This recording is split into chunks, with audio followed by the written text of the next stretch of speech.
For the first time in decades, dock workers at 36 ports across the eastern United States are on strike. The work stoppage could have a big impact on the supply chain. The president of the International Longshoremen Association had a dire warning for consumers. If we have to be out here a month or 2 months, this world will collapse. Don't blame them. Don't blame me. Blame them. Workers began walking off the job early this morning. They are demanding higher wages, but they also want automation on docks to be completely banned. And for more, let's bring in Jason Miller, the interim chairperson for the Department of Supply Chain Management at Michigan State University. Jason, great to be with you today. So let's delve into this a little bit more. Do we know exactly what items will be impacted by this strike? Yeah, we have a very good sense of that. The Census Bureau publishes data down to the pounds of bananas or the number of tons of insert steel, whatever commodity like steel come through each port in the United States. So we have a very good sense of what comes in. Yeah, and can you give us an example of maybe some of the items? Do we know that yet? Yeah, no, exactly. So top imported commodities that come in are things like furniture, fresh fruits and vegetables, auto parts. That's one we're especially watching closely. Coffee is high on the list. But literally there's over 10,000 different types of goods that we bring in, and it really ranges the spectrum. Another very affected commodity is solar cells, so solar panels that are installed to generate electricity.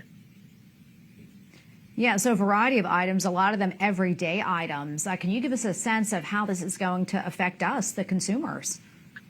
So it really depends on the length of the strike. If it's this week, only so 2-3 days, the impact essentially won't be really felt by anybody. Once we get beyond those sort of a 3 or 4 day window, you can think that the amount of disruption sort of increases at an increasing rate as the strike goes on longer. So essentially it's a downward spiral. My sort of rule of thumb is if we get into sort of the 2-week period, that's when we'll start to see more systematic shortages of certain items. So let's say imported European wines or beers, potentially certain fresh fruits, that will start to affect the consumer. But again, on a rather isolated scale, because the vast majority of, let's say, foods or beverages that we consume here, we make here. Talk to us about the sticking points here for the longshoremen. We had mentioned, higher wages, and they don't want automation on the docks. But what are they talking about when they say higher wages? So the ILA is asking for approximately 77 to 78% wage increases. USMX, the group they're negotiating with, has recently raised the offer to 50%.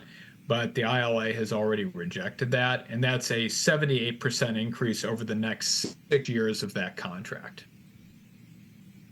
Wow. Any sense of, them coming to the middle on this agreement or not? Do you think they'll be able to come to a negotiation point soon?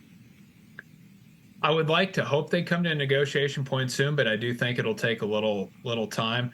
Because of the intricacies with how container operations work in the United States, every dollar of additional pay raise is essentially a dollar that comes out of the ocean carriers' pockets.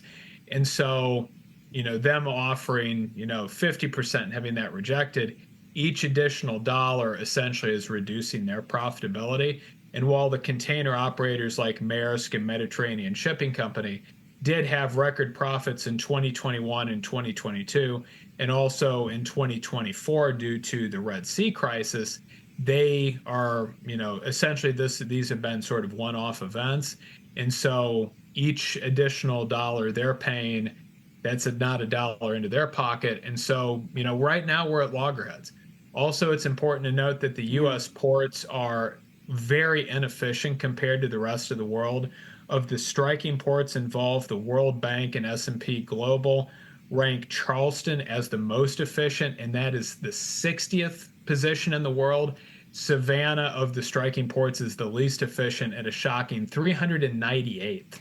So U.S. ports are very inefficient. Wow. And one of the reasons for that is the very limited amount of automation. Yeah, well, this sounds like a really actually complicated situation. We hope it gets worked out soon. Jason, thank you so much for coming on. We appreciate it. Thank you for having me.